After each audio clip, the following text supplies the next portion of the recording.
Welcome to Jyothi TV. ముందుగా headlines చూద్దాం.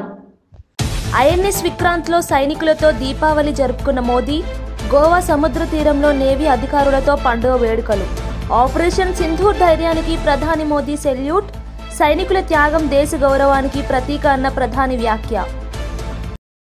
భాగ్యలక్ష్మి అమ్మవారిని దర్శించిన మాజీ మంత్రి హరీష్ రావు. దీపావళి సందర్భంగా కుటుంబ సమేతంగా పూజలు నిర్వహణ. హైదరాబాద్ మత సామరస్యానికి ప్రతీక అన్న హరీష్ వ్యాఖ్య. నగరం అభివృద్ధి చెందాలని ప్రార్థించనన్న హరీష్ ఆకాంక్ష.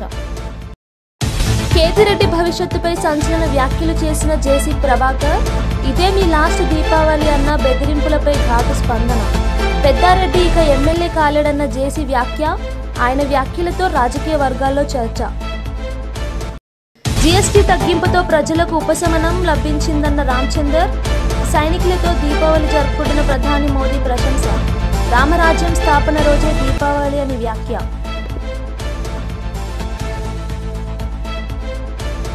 గోవా సముద్ర తీరంలో నేవీ అధికారులతో కలిసి ప్రధాని నరేంద్ర మోదీ దీపావళి వేడుకల్లో పాల్గొన్నారు.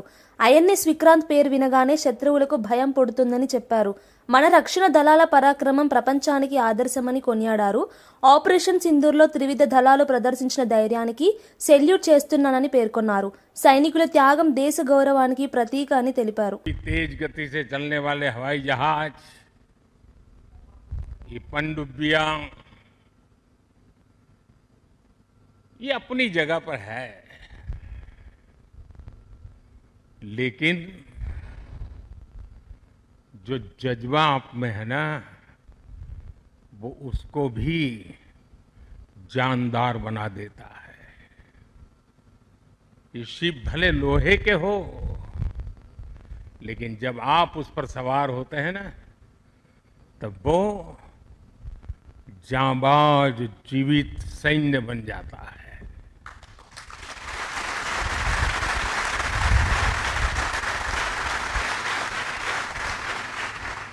मैं कल से आपके बीच हूं. एक एक पल मैंने कुछ न कुछ सीखा है, कुछ न कुछ जाना है. जब दिल्ली से निकला था तो मन करता था कि मैं भी इस पल को जी लूं, लेकिन साथियों, आप लोगों का परिश्रम, आप लोगों की तपस्या, आप लोगों की साधना, आप लोगों का समर्पण, ये इतनी ऊंचाई पर है, इतनी ऊंचाई पर है कि मैं उसे जी नहीं पाया, लेकिन जान जरूर पाया हूं, जान सका हूं. मैं अंदाज लगा सकता हूं कि इसे जीना कितना कठिन होगा, लेकिन जब आपसे निकट रह करके आपकी सांस को अनुभव कर रहा था, आपकी धड़कन को महसूस कर रहा था, आपकी आंखों की वो चमक को देख पा रहा था. దీపావళి సందర్భంగా మాజీ మంత్రి హరీష్ రావు కుటుంబ సమేతంగా చార్మినార్ భాగ్యలక్ష్మి అమ్మవారిని దర్శించుకున్నారు. అమ్మవారి ఆశీస్సులతో అందరూ సుఖ సంతోషాలతో ఉండాలని ఆకాంక్షించారు.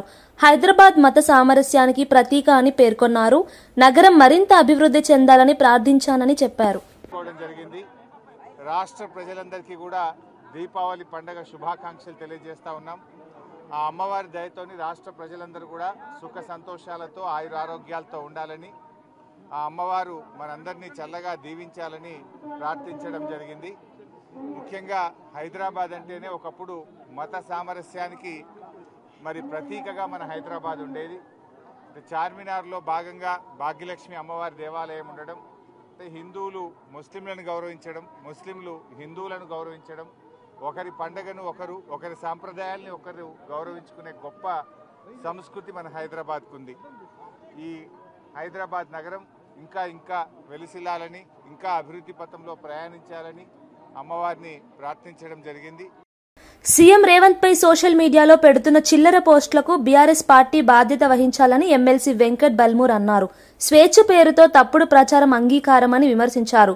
పోలీసులు కఠిన చర్యలు తీసుకోవాలని, లేకపోతే యువత వీధుల్లోకి వస్తుందని హెచ్చరించారు. కేటీఆర్ సమాధానం చెప్పాలని డిమాండ్ చేశారు. ఉన్నత అధికారుల గురించి నిన్న కూడా బీఆర్ఎస్ పార్టీ సోషల్ మీడియా హ్యాండిల్లో వాళ్ళేదైతే గౌరవ ముఖ్యమంత్రి రేవంత్ రెడ్డి గారి గురించి కూడా అనుచిత వ్యాఖ్యలు ఒక పోస్ట్ చేయడం జరిగింది. ఎన్నో సందర్భాల్లో దీని గురించి మేము పోలీస్ శాఖ కూడా కంప్లైంట్స్ ఇవ్వడం జరిగింది. ఈరోజు ముఖ్యమంత్రి గారి పైన పెట్టిన పోస్టు ద్వారా తెలంగాణ రాష్ట్ర వ్యాప్తంగా ఉన్న యువత అందరూ కూడా, విద్యార్థులు యువకులందరూ కూడా వాళ్ళ మనోభావాలను దెబ్బతీసి గౌరవ ముఖ్యమంత్రి రేవంత్ రెడ్డి గారి గురించి మాట్లాడిన మాటల పట్ల అందరూ కూడా ఆవేశంతో రోడ్లెక్కే పరిస్థితి ఉంది. సో పోలీస్ అధికారులకి ఈరోజు మేము విజ్ఞప్తి చేస్తున్నాం. నిజామాబాద్ ఏదైతే జిల్లా పరిధిలో జిల్లా అధ్యక్షులు, అదేవిధంగా జిల్లా పరిధిలో ఉన్న నాయకులందరితో కలిసి నిజామాబాద్ సిపి గారికి ఒక కంప్లైంట్ కూడా ఈరోజు మేము ఇవ్వడం జరుగుతుంది.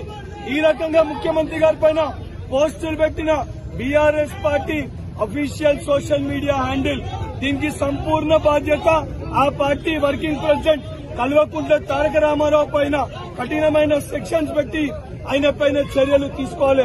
తీసుకోకపోతే, ఆ పోస్ట్ పైన రియాక్ట్ కాకపోతే తెలంగాణలో యువకులని ఆపే పరిస్థితి ఉండదు. పెద్ద ఎత్తున యువకులు, విద్యార్థులు రోడ్లపైకి వచ్చి ఆందోళన చేసే పరిస్థితి ఉంటుంది. కేటీఆర్ పైన కూడా దీని బహిరంగ క్షమాపణ చెప్పకపోతే కల్వకుంట్ల తారక రామారావు పైన కూడా దాడులకి దిగాల్సిన పరిస్థితి ఏర్పడుతుంది. ఈరోజు పోలీస్ అధికారులు మీరిక్కడ కొంతమంది యువకుల్ని అడ్డుకునే ప్రయత్నం చేస్తున్నారు. కానీ తెలంగాణ రాష్ట్రంలో ప్రజలందరూ కూడా ఈరోజు గౌరవ ముఖ్యమంత్రి రేవంత్ రెడ్డి గారి గురించి మాట్లాడితే ఆగే పరిస్థితి ఉండదు.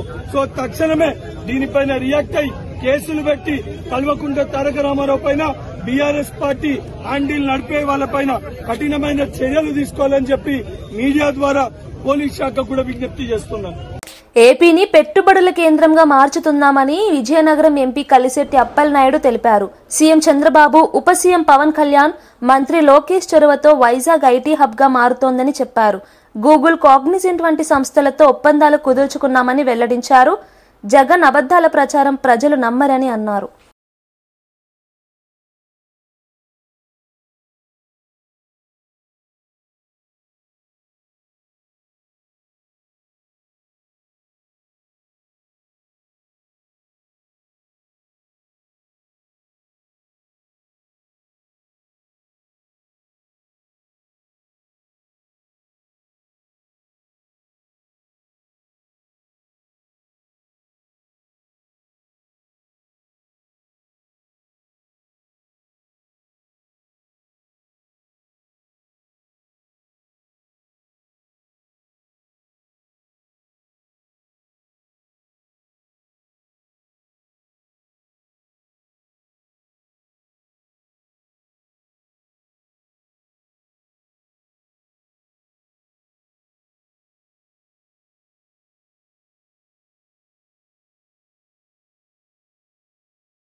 విశాఖకు గూగుల్ వస్తే ఉద్యోగాలు వస్తాయా అని అడగడం అవివేకమని టీడీపీ రాష్ట్ర అధ్యక్షుడు పల్లా శ్రీనివాసరావు అన్నారు. 1,30,000 కోట్ల పెట్టుబడులు వస్తే ఉద్యోగాలు తప్పవని పేర్కొన్నారు.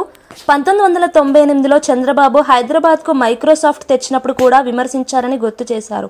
ప్రజల మనోభావాలకు అనుగుణంగా ముందుకు వెళ్తామని చెప్పారు. అసలు 1998లో రాష్ట్ర ముఖ్యమంత్రిగా ఆ రోజు చంద్రబాబు నాయుడు గారు ఉన్నారు.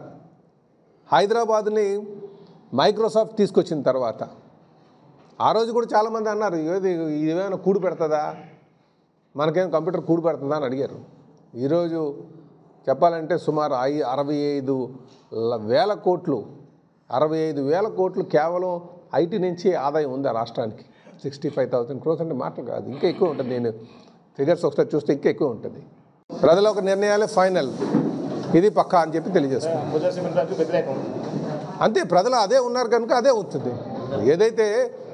ఏదైనా సరే అండి, మాకు రేపు మేము గెలవాలి అనుకుంటే ప్రజలు ఓట్లేస్తే గెలుస్తాం, కానీ కంపెనీ వాళ్ళు ఓట్లేస్తే గెలం కదా సార్. ముందు ఇప్పుడు మా మనుగుడు కూడా చూసుకోవాలి కదా. ఎవరైనా నాయకులు ప్రజల యొక్క ఆలోచనలకు అనుగుణంగానే వెళ్తాం, ప్రజల యొక్క మనోభావాలకు తగ్గట్టుగానే వెళ్తాం. ఇదే మీ లాస్ట్ దీపావళి అని బెదిరింపులు చేస్తే చూస్తూ ఊరుకోమంటూ జేసీ ప్రభాకర్ రెడ్డి హెచ్చరించారు. పెద్దిరెడ్డి 3 ఏళ్లే ఉంటానని చెబుతున్నారని వ్యాఖ్యానించారు. కేతిరెడ్డి చిన్నవాడు కాబట్టి మళ్లీ అవకాశం ఉండొచ్చని, కానీ పెద్దారెడ్డి ఇక ఎమ్మెల్యే కాలేడని తెలిపారు. ఆయన వ్యాఖ్యలు రాజకీయ వర్గాల్లో చర్చకు దారితీశాయి. లాస్ట్కు అనంతపూర్ డిస్టిక్ లో కోవిడ్ కంట్రోల్ చేసింది ఎవరు తెలుసా? ఆర్డిటి లేకపోతే ఏమైందా లక్షలకు పోయిందిరో. Don't talk about privatisation. నువ్వు గుండె మీద చేసుకొని చెప్పండి మీరందరూ. ఆయన ఎందుకు చెప్తాడు ప్రైవేటైజేషన్ వద్దా? ఇప్పుడు చెప్పండి, మీరు చెప్పండి ప్రైవేటైజేషన్ వద్దు. ప్రైవేటైజ్ చేయలేదా? వెహికల్స్ 32,000 నెలకు ఎక్స్ట్రా కిలోమీటర్ పోతే ఆ డీజిల్ బిల్ ఇచ్చినారు. అది ప్రైవేటైజేషన్ కాదా? గవర్నమెంట్ ఉంటే ఎవరి దగ్గర రావడంలే. ఈ ప్రైవేటైజేషన్ మానుకోండి. నేను దండిగా టాపిక్లు ఉంటే మాట్లాడండి, ఎవరో తింటారు మనం మాట్లాడతాడు. ఆయన ఏమో అంటాడు ధర్మవరం ఆయన ఇదే లాస్ట్ దీపావళి. నమస్కారం సార్, చిన్నోడు రా నువ్వు రఫా వద్దు. ఇదే మీకు లాస్ట్, ఇదే మీకు ఫస్ట్. ఒప్పుకోరమ్మా, జనం ఒప్పుకోరు. అది మీ చిన్న ఆయన చెప్పినాడు నేను 3 ఏళ్ళు ఉండేదని. ఏమన్నా మరి ఆయన దీవెన ఎట్లుందో నాకు తెలియదు, కానీ దేవుడి దీవెన ఎట్లుందో నాకు తెలియదు. కానీ ఆయన దీవెనే 3 నెలలు ఆడు ఎప్పటికీ ఇంక ఎమ్మెల్యే కాలేడు. మంత్రులపై ఇష్టమొచ్చిన ఆరోపణలు చేయడం తగదని మంత్రి అడ్లూరి లక్ష్మణ్ అన్నారు. కమిషన్లకు care of address BRS party అని విమర్శించారు. దోచుకోవడం దాచుకోవడం కేసీఆర్ కుటుంబానికే తెలుసన్నారు. ధర్మపురికి డిగ్రీ కళాశాల మంజూరు చేసినందుకు సీఎం రేవంత్ కు ధన్యవాదాలు తెలిపారు. కొంచెం చెప్పండి, ఇది టెలికాస్ట్ చేయాలి. నాకు ఒక 2 నిమిషాలు చెప్ప. మన ఇంట్లో విషయం బయటకు ఎప్పుడు పోతుంది? మన కుటుంబానికి విషయం ఎప్పుడు బయటికి పోతుంది? కుటుంబ సభ్యులు చెప్తూనే పోతుంది. మీ కుటుంబ సభ్యురాలు, మీ తోడబుట్టిన మీ చెల్లె కవిత మాట్లాడిన మాటలకు ఫస్ట్ జవాబు చెప్పు కేటీఆర్. ఆమె మాట్లాడింది కదా వీడియో ఒకటి వచ్చి, దాచుకున్నారు కమిషన్లతో మొత్తం మా నాయనను మొత్తం ముంచిండ్లు, మా నాయనను మొత్తం నట్టెట్ట ముంచిండ్లు, మా నాయన దేవుడు ఇంద్రుడు చంద్రుడు, మా నాయన కేసీఆర్ అని చెప్పి కవిత మాటలకు కేటీఆర్ ఫస్ట్ జవాబు చెప్పమని. కమిషన్లకు కేర్ ఆఫ్ వాళ్ళు, కకృతి పరులు వాళ్ళు, దాచుకుందామా అనేది ఆలోచన వాళ్ళకు. ఒక 20 నెలల లోపటిన ఇంత విషయం ఎందుకు, ఇంత కకృతి ఎందుకు, ఇంత దురాలోచన ఎందుకు? నువ్వు మొన్న 2023 ఎన్నికల లోపల ప్రజలు తీర్పు చెప్పినారు. ప్రజాపాలన ఇందిరమ్మ రాజ్యంలో ముఖ్యమంత్రి గారికి అవకాశం ఇచ్చినారు. మన సంవత్సరం తర్వాత ఎన్నికలైనాయి కదా. మీ నాయన మహానుభావుడి నేతృత్వంలో జరిగిన కారు సారు 16 కేసీఆర్ గారు చెప్పిన మాట ఏమైంది నాయన? పార్లమెంట్ ఎలక్షన్లో ఏమైంది చెప్పండి. ఇంతకంటే సాక్ష్యం కలిగేలా పోయి బై ఎలక్షన్ సంబంధించిన విషయంలో లేకపోతే మా వ్యక్తిగతమైనటువంటి ఆరోపణలు చేస్తున్న కేటీఆర్ జర నోరు దగ్గర పెట్టుకో. ఏది పడితే అదే మాట్లాడితే మంత్రులం కదా అని చెప్పి ఇంకొక మీ సహచారం మీ బంధువు హరీష్ రావు నీకు నీ చుట్టం మంత్రి అంటాడు, దండుపాలి అన్నమాట. మమ్మల్ని పట్టుకొని మంత్రులను పట్టుకొని ఏం మాట్లాడతాను నేనే చెప్పినా. నువ్వు మాట్లాడిన ఏదైతే క్యాబినెట్లో మాట్లాడిన విషయం లోపల క్యాబినెట్లో మేము ఏదైతే వ్యక్తిగతమైన మంత్రుల యొక్క విషయాన్ని మాట్లాడిళ్ళు, ఏదైతే కమిషన్లకు సంబంధించిన సబ్జెక్టు మాట్లాడిళ్ళు అంటే నేను చెప్పిన నిన్న దమ్ము ధైర్యం ఉంటే హరీష్ రావుకి చెప్పిన సిద్దిపేటలో శ్రీ వెంకటేశ్వర స్వామి దేవాలయం ఉంటుంది. ఎందుకంటే దేవాలయం పేరు ఎందుకు చెప్తున్నా నేను ఒక మంత్రిగా అంటే, నేను డబ్బున్నోని కాదు. పొద్దున్న లేస్తే దేవుణ్ణి ప్రజలు నమ్ముకొని బయటికి వెళ్తా. దేవాలయం ముందు చెప్తున్నా కాబట్టి ఆయన కూడా హరీష్ రావు గారిని శ్రీ వెంకటేశ్వర స్వామి దేవాలయం ముందు సిద్దిపేటలో ఆయన నామినేషన్ చేసే రోజు అక్కడ పెట్టి కాగితం పెట్టిపోతారట. క్యాబినెట్లో ఎలాంటి వ్యక్తిగతమైనటువంటి చర్చ జరగలేదు. నువ్వు ఏదైతే తప్పుడు ఆరోపణలు చేస్తున్నావో, ప్రభుత్వాన్ని బురదల్లి కార్యక్రమం చేపడుతున్నావో, ప్రభుత్వాన్ని ముఖ్యమంత్రి గారు రేవంత్ రెడ్డి యొక్క నేతృత్వంలో ప్రభుత్వాన్ని ఏదో విధంగా అప్రతిష్ట పాలు చేయాలని చెప్పి నీవు దురుద్దేశంతో మాట్లాడుతున్నావో, నేను ఆ దేవాలయం కాడికి వస్తా. క్యాబినెట్లో జరిగిన విషయాలు మా ముఖ్యమంత్రి గారితో అనుమతి క్యాబినెట్లో అంతర్గతంగా జరిగే చర్చ, దాని ముఖ్యమంత్రి గారు అనుమతి తీసుకోవాలి. అనుమతి తీసుకుంటే ఆ డే టు టైం చెప్పు. అక్కడ బోరో బాయో ఉంటుంది, తడి బట్టలతో ఇద్దరం స్నానం చేద్దాం. నువ్వు హరీష్ రావు నువ్వు స్నానం చేయి, కేటీఆర్ తీసుకొస్తే కేటీఆర్ స్నానం చేపి, అదేవిధంగా ఇంకా సంతోష్ రావు ఇస్తే సంతోష్ రావు కూడా స్నానం చేపి, ఇంకా మేము టీఆర్ఎస్ పార్టీ మాజీ మంత్రులు అందరూ స్నానాలు చెప్పి నేను ఒక్కరిని వస్తా. అదే గుడికాడ స్నానం చేసుకుంటా. ఆ జిల్లా మంత్రి ప్రభాకరణ కూడా తీసుకొస్తా, మా బీసీ నాయకుడు మా అన్నను కూడా తీసుకొస్తా, మా అన్నను కూడా స్నానం చేపిస్తా. ఇద్దరం మంత్రులం గుళ్ళ చూద్దాం. మాట్లాడే యథార్థం ఏందో ప్రజలు. రాష్ట్రంలో కాంగ్రెస్ పాలనలో అన్ని వర్గాలకు చీకట్లు కమ్మేశాయని బీఆర్ఎస్ నేతలు అన్నారు. కేటీఆర్ పారిశ్రామికవేత్తలకు పెట్టుబడులు తెచ్చినప్పుడు ఇప్పుడు వారికి గన్లు చూపిస్తున్నారని విమర్శించారు. రేవంత్ రెడ్డి బీజేపీతో కలిసిపోయారని, రెండు పార్టీలు బడే భాయ్ చోటే భాయ్లా మారాయని ఎద్దేవా చేశారు. రావడం నిజంగా దురదృష్టకరం. అందుకని కొత్తగా పెట్టుబడులు వస్తలేవు, ఉన్న పరిశ్రమలు తరలిపోతున్నాయి. పేరుకేమో దావోస్ పోయినా, వేరే దేశాల పర్యటనలు పోయినా ఇన్ని వేల కోట్లు ఇన్ని లక్షల కోట్ల పెట్టుబడులు అంటున్నారు, ఒకటి మెటీరియలైజ్ అవుతలేదు. వాళ్ళ పారిశ్రామికవేత్తలను ముఖ్యమంత్రి గారికి దగ్గర ఉండేటటువంటి వ్యక్తులే గన్నులు పెట్టి బెదిరించేటటువంటి పరిస్థితి వస్తే ఇక మరి రాష్ట్రంలో పెట్టుబడులు ఉంటాయా? ఇంకా పెట్టుబడులు ఎవరైనా పెడతారా? పరిశ్రమలు ఉంటాయా? వస్తాయా? వాళ్ళ రాష్ట్ర ప్రజలు కూడా ఆలోచించాలని కోరుతా ఉన్నా. ముఖ్యంగా ఈ మధ్య కాలంలో జరిగినటువంటి కొన్ని సంఘటనలు, మంత్రుల మధ్య విభేదాలు, ఒక మంత్రి ఇంకో మంత్రిని తిట్టడం, ఒక మంత్రి శాఖలో ఇంకో మంత్రి జోక్యం చేసుకోవడం, ఇవాళ మంత్రుల మధ్యనే సమన్వయం లేదు. ప్రభుత్వం ప్రజల సంక్షేమాన్ని పక్కన పెట్టి మంత్రులు, ఎమ్మెల్యేలు, ఎంపీలు, అధికార పార్టీ నాయకుల సంక్షేమం కోసమే ఈ ప్రభుత్వం పనిచేస్తున్నట్టుంది తప్ప రాష్ట్ర ప్రజల సంక్షేమాని కోసం ఒక్క నిమిషమైన సమయం కేటాయించి వీళ్ళు ఆలోచిస్తున్నట్టుగా కనబడతలేదు. ఆనాడు ఎన్నికల ముందేమో అన్ని డిక్లరేషన్ల పేరిట అన్ని వర్గాలకు చాలా హామీలు ఇచ్చి హడావిడి చేసిర్రు. రైతు డిక్లరేషన్ అన్నారు, వరంగల్లో సరూర్ నగర్లో యూత్ డిక్లరేషన్ అన్నారు, కామారెడ్డిలో బీసీ డిక్లరేషన్ అన్నారు, చేవెళ్లలో ఎస్సీ ఎస్టీ డిక్లరేషన్ అన్నారు. ఏ ఒక్క వర్గానికి కూడా వీళ్ళు ఇచ్చిన హామీ ఒక్కటంటే ఒక్కటి అమలు చేయలే. 420 హామీలు బోగస్, వాళ్ళ మేనిఫెస్టో ఒక బోగస్. ఇవాళ ఇక్కడ నడుస్తున్నటువంటి సర్కారు ఒక సర్కస్ లాగా మారిపోయి రాష్ట్రం యొక్క పరువును ఇవాళ దేశం ముందు తీస్తున్నటువంటి దుస్థితి కనబడతా ఉంది. ముఖ్యంగా వీళ్ళు మాట్లాడితే ఇందిరమ్మ రాజ్యం, అందరు ఆత్మగౌరవంతో బతుకుతున్నారని చెప్పి నిన్న ముఖ్యమంత్రి గారు మాట్లాడతారు. కేసీఆర్ గారి నాయకత్వంలో ఆనాడు బాబాసాహెబ్ అంబేద్కర్ భారత రాజ్యాంగాన్ని రచించినటువంటి మహానుభావుడు. ఈ దేశంలో ప్రజలందరూ స్వేచ్ఛ, సమానత్వం, సౌభ్రాతృత్వంతో గొప్పగా బతకాలని అభిలషించి అద్భుతమైనటువంటి రాజ్యాంగాన్ని ఈ దేశానికి అందించినటువంటి మహోన్నతుడు. ఆయన విగ్రహాన్ని 125 అడుగుల విగ్రహాన్ని హైదరాబాద్ నడిబొడ్డున ఆకాశమంతెత్తున మేము నిలబెడితే ఆ అంబేద్కర్ మహనీయుడిని బందీ చేసిండు ఈ ముఖ్యమంత్రి ఈ కాంగ్రెస్ ప్రభుత్వం ఈ ఇందిరమ్మ రాజ్యం బందీని చేసింది. దేశానికి రాజ్యాంగాన్ని ఇచ్చినటువంటి బాబాసాహెబ్ అంబేద్కర్ గారి 125 అడుగుల ఆస్ట్రేలియా ప్రజాప్రతినిధులకు ధన్యవాదాలు తెలిపారు మంత్రి లోకేష్.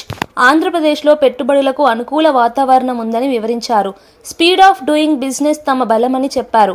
పెట్టుబడిదారులు రాష్ట్ర అభివృద్ధికి భాగస్వాములు కావాలని పిలుపునిచ్చారు. Thank the honorable member of parliament Warren who's here, Justin also here, and Karishma, thank you very much for hosting me. Wonderful place, historical building. Let's wait and watch whether democracy is really working or not. Interesting times we live in. So if Praveen has not done his job in convincing all of you, I'll take another shot at it. So I'll give you 3 specific reasons why you should look at Andhra Pradesh. The first one being is we have a leadership with a track record. So for those of you who don't know Mr. Naidu, this is his 4th term as Chief Minister. He is a 75-year-old young man. When you meet him, you'll understand it why I said he's young. He's very young at heart. He comes with abundance of energy. But what makes it different this time around is he's backed with a young team. So 50% of the legislatures are first-time MLAs. 17 out of the 25 ministers are first-time ministers. So he's backed with a very young team with a lot of fire in the belly to get things done. And that's what makes it different. And Mr. Naidu is the reason why Hyderabad is what it is today. And people were kind enough to give him an opportunity to build a legacy all over again. And he's now doing it with the new Andhra Pradesh, divided Andhra Pradesh. The second reason is speed of doing business. And I can give you 2 specific examples of it. One, I'm sure all of you have followed the Google's announcement. It's the single largest FDI investment in Indian history, and it's landed in Visakhapatnam. It's a greenfield data center that's getting built out there, and it's not only the data center, it's the whole the landing station, the sea landing cable station that's coming out there. And we are really excited about building the entire ecosystem. I've had an opportunity to meet a few of the data center developers here in Australia, and I've had the opportunity to invite them to Visakhapatnam. But we're really excited to build a larger ecosystem. And we got all this done in 13 months, which is 1 month more than what we agreed with Google on. And once we agree to work together, it's no longer your business, it's our business. ప్రధాని మోదీ సైనికులతో కలిసి దీపావళి జరుపుకుంటున్నారని, చెడుపై మంచి గెలుపుకు ప్రతీకగా దీపావళిని జరుపుకోవడం గర్వకారణమని BJP రాష్ట్ర అధ్యక్షుడు రామచంద్రరావు అన్నారు. జీఎస్టీ తగ్గింపుతో ప్రజలకు ఉపశమనం లభించిందని తెలిపారు. రాముడు వనవాసం అనంతరం రామరాజ్యం స్థాపించిన రోజు దీపావళి అని చెప్పారు. దివాళీ చాలా ఘనంగా జరుపుకుంటున్నాం మనం. ముఖ్యంగా నరేంద్ర మోదీ గారు జీఎస్టీ తగ్గించినందుకు ఈ దీపావళి భారతదేశ ప్రజలు, ముఖ్యంగా తెలంగాణ, హైదరాబాద్ ప్రజలు కూడా ఇది వారి బహుమతిగా భావించి తగ్గిన ధరలకు బట్టల మీద అయితే ఏంది, టపాకాయల మీద అయితే ఏంది, లేకుంటే కార్ల మీద, ఫ్రిడ్జ్ల మీద, ఏసీల మీద, వీటన్నిటి మీద ధరలు తగ్గినటువంటి ఒక సందర్భంగా అసలైన దీపావళి ఈసారి జరుగుతుందని చెప్పేసి మనం భావించాలి. ప్రధానమంత్రి గారు దీపావళి నాడు మన ఒక సైనికులతోని దీపావళి జరుపుకుంటున్న నేపథ్యం కూడా మనం చూస్తూ ఉన్నాం. కాబట్టి దీపావళి శుభాకాంక్షలు తెలంగాణ ప్రజలకు, భారతీయ జనతా పార్టీని తెలుపుతూ, మళ్ళీ అధర్మం పైన ధర్మం విజయము, చెడు పైన మంచి విజయము, రాముడు తిరిగి వచ్చి వనవాసం చేసి తిరిగి వచ్చి రామరాజ్యాన్ని స్థాపించిన రోజు, అదేవిధంగా కృష్ణుడు మళ్ళీ అధర్మం మీద గెలిచినటువంటి రోజు ఈరోజు భావిస్తూ ఉన్నాం. మరి అందరి జీవితాల్లో ఈరోజు వెలుగు రావాలి. మన నరేంద్ర మోదీ గారి యొక్క ప్రభుత్వంలో తప్పకుండా అందరూ వెలుగు చూస్తున్నారని చెప్పేసి భావిస్తూ, అల్లూరు జిల్లా మాడుగుల మండలంలోని ప్రముఖ పర్యాటక కేంద్రం కొత్తపల్లి జలపాతంలో ఐఏఎస్ అధికారులు సందడి చేశారు.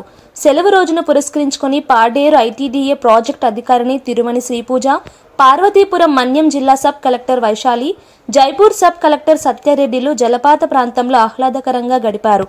సహజ సౌందర్యం మధ్య జలపాతం అందాలను ఆస్వాదించిన అధికారులు స్థానిక పర్యాటక సదుపాయాలను కూడా పరిశీలించారు. బులెటిన్ ముగించే ముందు హెడ్లైన్స్ మరోసారి చూద్దాం. ఐఎన్ఎస్ విక్రాంత్లో సైనికులతో దీపావళి జరుపుకున్న మోదీ, గోవా సముద్ర తీరంలో నేవీ అధికారులతో పండుగ వేడుకలు, ఆపరేషన్ సింధూర్ ధైర్యానికి ప్రధాని మోదీ సెల్యూట్, సైనికుల త్యాగం దేశ గౌరవానికి ప్రతీక అన్న ప్రధాని వ్యాఖ్య.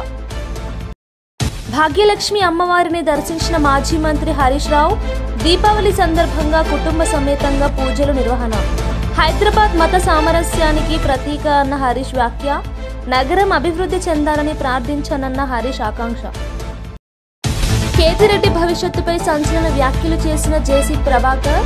ఇదే మీ లాస్ట్ దీపావళి అన్న బెదిరింపులపై ఘాటు స్పందన. పెద్దారెడ్డి ఇక ఎమ్మెల్యే కాలేడన్న జేసీ వ్యాఖ్య. ఆయన వ్యాఖ్యలతో రాజకీయ వర్గాల్లో చర్చ. జీఎస్టీ తగ్గింపుతో ప్రజలకు ఉపశమనం లభించిందన్న రామచందర్. సైనికులతో దీపావళి జరుపుకుంటున్న ప్రధాని మోదీ ప్రశంస. రామరాజ్యం స్థాపన రోజే దీపావళి అని వ్యాఖ్య.